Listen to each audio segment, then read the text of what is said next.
We are talking about topic 1.5.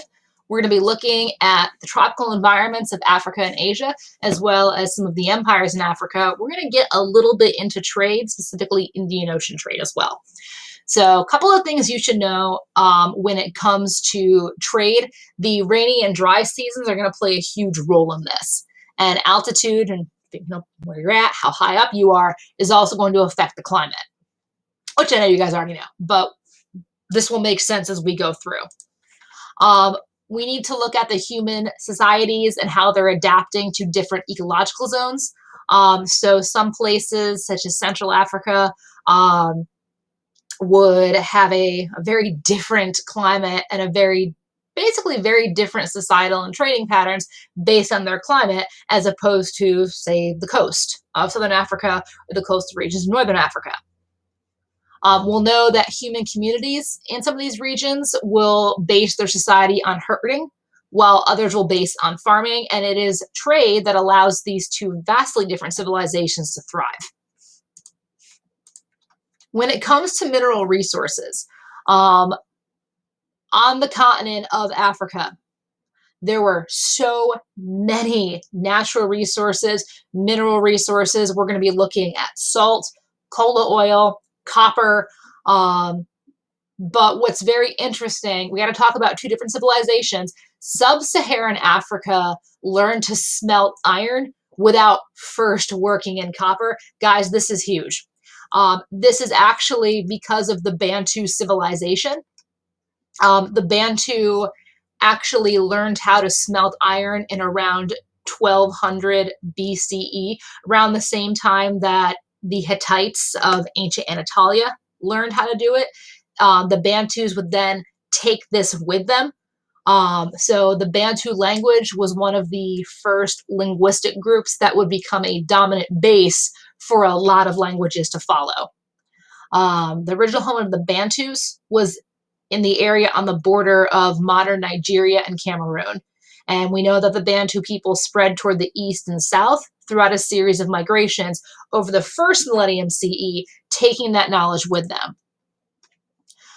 We also know that Africa was known for its production of gold. There were civilizations that we'll discuss today that women and men as well, they didn't wear makeup the way that we think of it. There was no eyeliner or rouge. They used gold dust, and not because it was so much as a status symbol, but because they just had so much of it. So they would put gold dust on their cheeks, on their eyelids, on their lips. And again, that's just how much they had. So we're going to look at one of the first civilizations is Gene Geno. This was the largest urban site. And Gene Geno was a bit different in terms of other early civilizations that we've studied. They did not have an organized class like the Egyptians or the Romans. They had small settlements that specialized in different trades. So ironsmiths, potters, leather workers. Places that didn't have iron but needed it, that led to a large system of trade throughout West Africa. And we know the larger empires emerged, and West Africa became connected with North America as well as Islam. Gene Geno was settled around 300 BCE.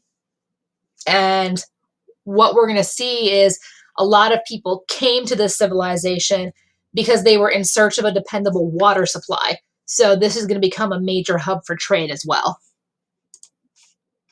So things we'll be looking about is the spread of Islam. I want you to pay special attention to the blue trading routes. So these are very nice. This is going to connect Africa with Indian Ocean trade, which connects up to China. So you can see numerous ports, la la la la la. And we're also going to talk about Batuta. He was a lawyer who went on the Hajj, but then actually turned that into a 29-year tour of major Islamic empires and civilizations throughout the world. And he plays a pretty important role in what we're looking at the world system of Dar al-Islam. So Ibn Battuta, it means son of Battuta, began touring. So again, it's a 29-year tour, 75,000 miles. And he started out by touring just the trading cities, but then it really becomes looking at each civilization. And we're going to talk about Mali. That's going to be our major topic for today. He actually met the grandson of the famous Mansa Musa. But one thing that Battuta couldn't understand is that because Islam was so easily adaptable by other cultures and other empires, that the cultures were going to be different and that people were going to do things differently. And at one point, he's in Mali and he's very offended by some of the things that he sees. And he doesn't understand the culture gap. And he writes about this.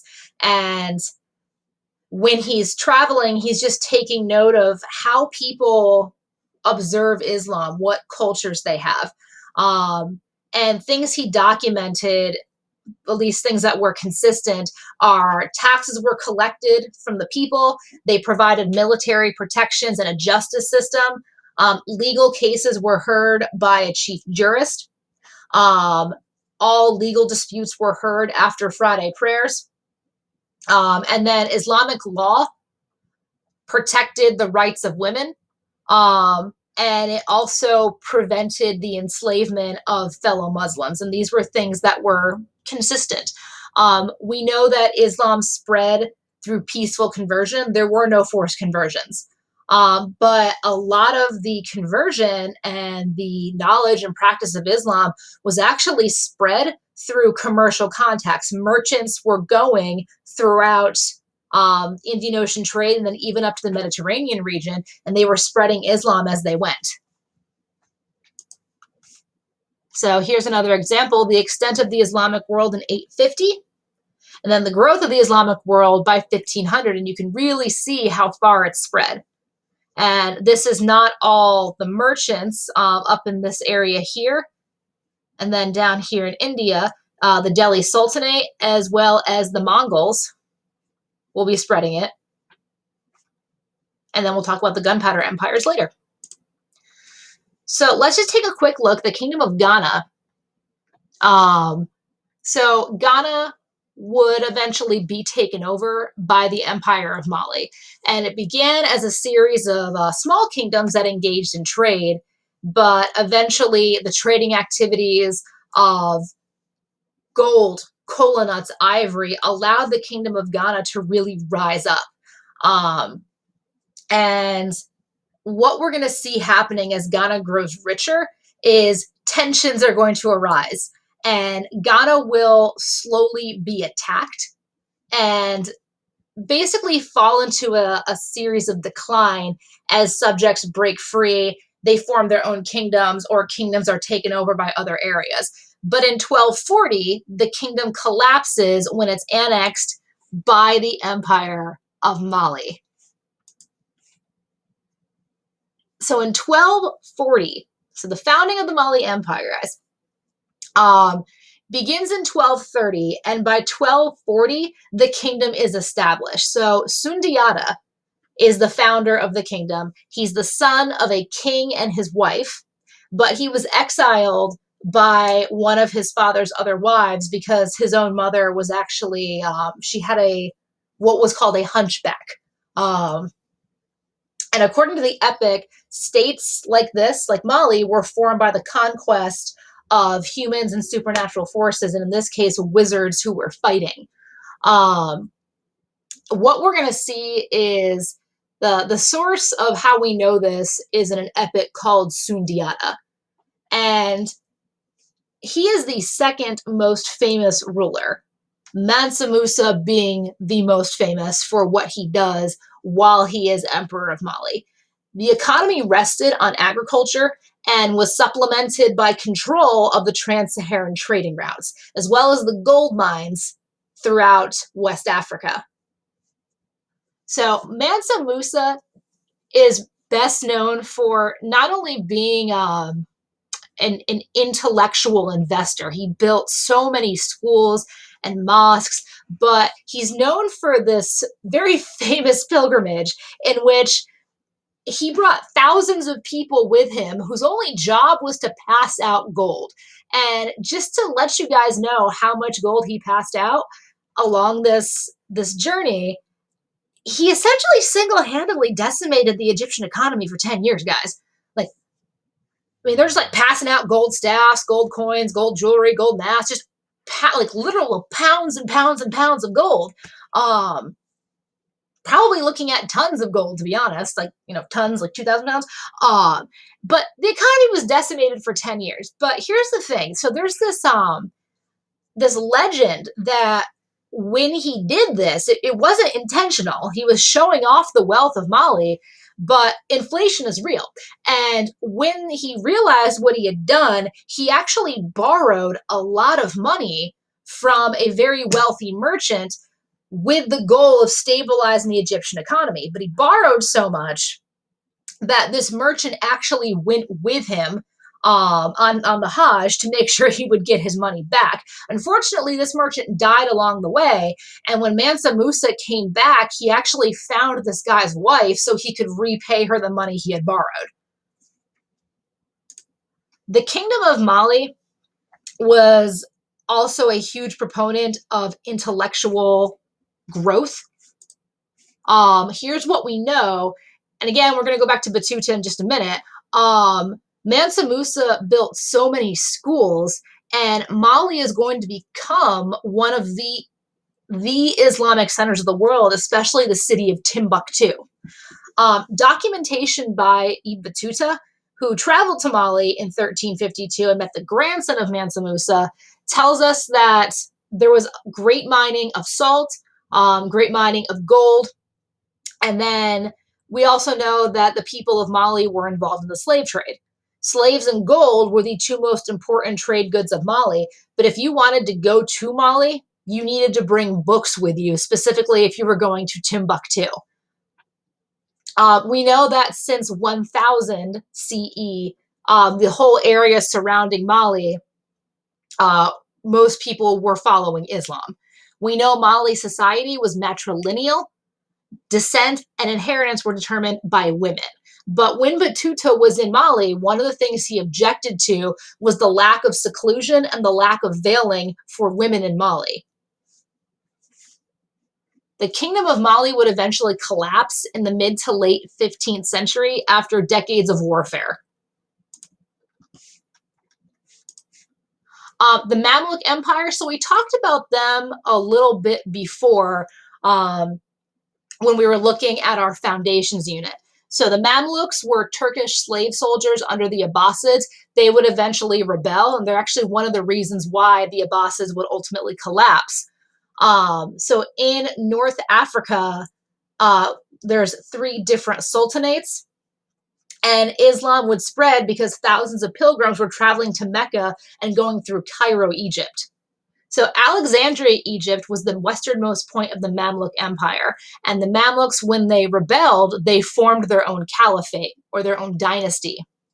And Cairo would actually become the successor to Baghdad of the cultural capital of the Islamic world. In 1250, the Mamluks staged their coup and they overtook Egypt. And they became one of the few armies to ever actually defeat the Mongols who would try to invade. The Mamluks reestablished their caliphate in Cairo in 1261 after a series of attacks. And Cairo had many colleges. In the 13th and 14th centuries, a new kind of Islamic mysticism became popular. We're going to be studying that later on.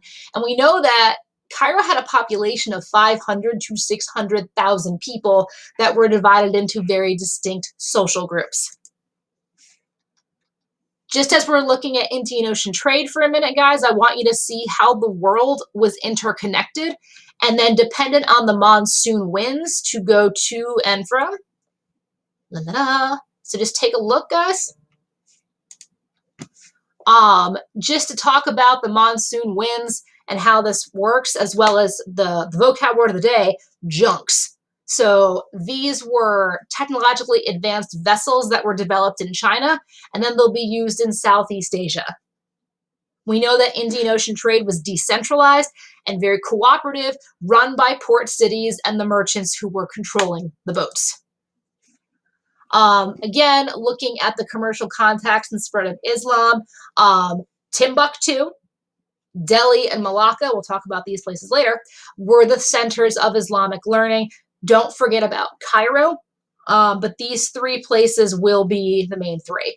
We'll learn later about how the spread of Islam brought along a new Persian influenced language called Urdu, as well as paper making technology.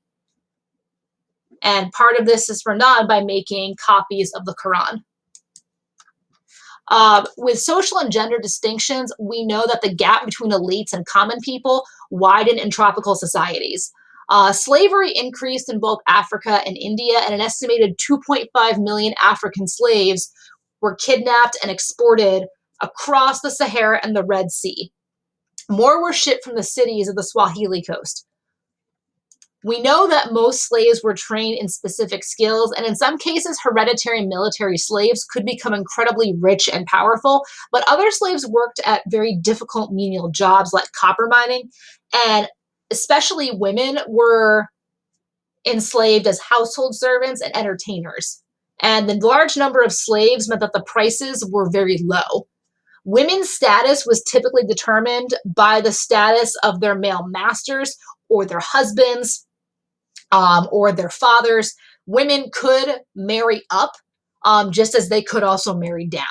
Women did practice certain skills other than childbearing, such as cooking, spinning, pottery making, and clothing production.